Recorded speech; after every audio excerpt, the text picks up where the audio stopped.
সাধারণ ধরনের একটা জায়ান্ট স্ক্রিন করতে গেলে আপনার সামথিং 2 কোটি 2.5 কোটি টাকা খরচ হবে। আর এটা এমনই হাইলি মানে কোয়ালিটি টেকনোলজি যেটার পিছনে 4 থেকে 5 কোটি টাকার উপরে খরচ হয়ে যাবে। অস্ট্রেলিয়া, পাকিস্তান এগুলো আমরা ভিজিট করে দেখেছি, আমাদের ভেতরে যেটা ভালো মনে হয়েছে, যেমন এটা আমরা যেটা এনেছি চায়না থেকে, আমাদের বাংলাদেশে এটা প্রথম। এর আগে এরকম টেকনোলজি আর আমাদের বাংলাদেশে ইউজ করা হয়নি। এটা সম্পূর্ণ কেবললেস। আমার পেছনেই সেই জায়ান্ট স্ক্রিন, যে জায়ান্ট স্ক্রিনের জন্য দর্শকদের এতদিনের অপেক্ষা।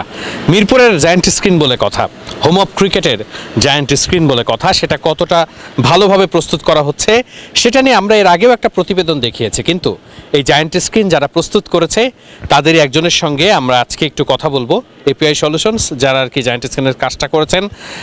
সর্বপ্রথম আসলে আপনাকে জিজ্ঞেস করতে চাই, মানে হোম অফ ক্রিকেট তো বাংলাদেশের সেরা ভেন্যু, মানে বাংলাদেশের মেইন ভেন্যু বলা যায়। জি জি। সেই স্টেডিয়ামের জায়ান্ট স্ক্রিনের কাজটা আপনারা করেছেন। এই যে স্ট্রাকচার প্লাস এলইডির যে কাজটা করেছি খুবই ভালো, মানে আমাদের অনুভূতি খুবই ভালো আর কি এটার কাজটা করতে পেরে। আপনি যেটা বললেন যে এখানকার কাজটা খুবই ভালো, আপনারা তো আরো ডিটেইল বলতে পারবেন যে জায়ান্ট স্ক্রিনটা কেন হাই কোয়ালিটির, বা এগুলো কোথা থেকে ইম্পোর্ট করা হয়েছে বা কি, যদি একটু বলতেন গল্পটা আর কি। জি, আসলে আমরা হয়েছে গিয়ে মানে প্রথমত আমরা বিভিন্ন দেশে আমরা ভিজিট করে দেখেছি, অন্য অন্য দেশের যেমন স্টেডিয়ামের, যেমন অস্ট্রেলিয়া, পাকিস্তান এগুলো আমরা ভিজিট করে দেখেছি। আমাদের ভেতরে যেটা ভালো মনে হয়েছে, যেমন এটা আমরা যেটা এনেছি চায়না থেকে, ওটার ভিতরে সম্পূর্ণ দেখে যেটা আমাদের খুবই ভালো মনে হয়েছে, আমরা ওটাকেই মানে প্রোভাইড করার চেষ্টা করেছি। খুব ভালো জিনিস আর কি। তার মানে আপনি বলতে চাচ্ছেন যে ওয়ার্ল্ডের সেরা যে জায়ান্ট স্ক্রিনগুলো স্টেডিয়ামে দেখেছেন এটাও সেরকমই বানানো? জি জি, এটাও সেরকম বানানো, আর এটা খুবই হাইলি, যেমন আমাদের বাংলাদেশে এটা প্রথম। এর আগে এরকম টেকনোলজি আর আমাদের বাংলাদেশে ইউজ করা হয়নি, এটা আমরা প্রথম ইউজ করেছি। টেকনোলজির ব্যাপারটা যেমন বলছেন, মানে স্পেসিফিকলি কি বলতে পারবেন যে টেকনোলজির কোন জায়গাটাতে এটা একটু এগিয়ে আছে অনেকটা? এটা টেকনোলজি অনেক জায়গাতে এগিয়ে আছে। যেমন আপনার যদি আমি বলতে চাই, সাধারণ ধরনের একটা জায়ান্ট স্ক্রিন করতে গেলে আপনার সামথিং 2 কোটি 2.5 কোটি টাকা খরচ হবে। আর এটা এমনই হাইলি মানে কোয়ালিটি টেকনোলজি যেটার পিছনে 4 থেকে 5 কোটি টাকার উপরে খরচ হয়ে যাবে। আর হচ্ছে গিয়ে এটা সম্পূর্ণ কেবললেস। আমরা বিভিন্ন অন্য যেমন জায়ান্ট স্ক্রিন আছে, ওই জায়ান্ট স্ক্রিনে কেবলের কোনো শেষ নেই, কিন্তু এটা সম্পূর্ণ কেবললেস। শুধু একটা কেবল পাবেন আপনি ভিতরে গেলে, এটা সম্পূর্ণই এরকম আর কি, সুন্দরভাবে ডিজিটাল আর কি।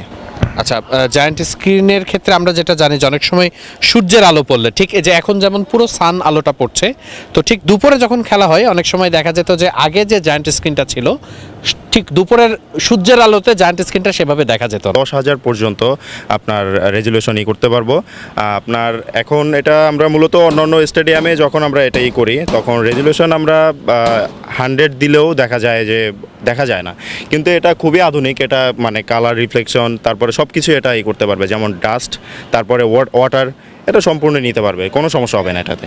আমরা এই জায়ান্ট স্ক্রিনটা এর আগে যখন ক্ষতিগ্রস্ত হয়েছিল তখন সেটা আসলে বাতাসের কারণে ক্ষতিগ্রস্ত হয়েছিল, এখানে ঝড়ের মতো হয়েছিল এবং সেটা পেছনে পড়ে গিয়েছিল। এবার আমরা দেখছি যে বেশ একটা স্ট্রাকচার দাঁড় করানো হয়েছে, তারপরে জায়ান্ট স্ক্রিনটা বসানো হয়েছে। মানে আপনার কাছে কি এবার শক্তিশালী লাগছে কিনা? জি, এবার অনেক শক্তিশালী এটা, কারণ হচ্ছে এটার স্ট্রাকচার সম্পূর্ণ মানে খুবই হেভি। আপনি যদি দেখতে পান অন্য স্টেডিয়ামের যেমন স্ট্রাকচার এরকম হেভি করা হয়নি, যেটা এরকম এত হেভি করা হয়েছে আর কি। স্ট্রাকচারটা আসলে অনেক হেভি করা হয়েছে। এটা বাতাস তারপরে মানে কোনো কিছুতেই কোনো ক্ষতিগ্রস্ত হবে না আশা করি আমরা।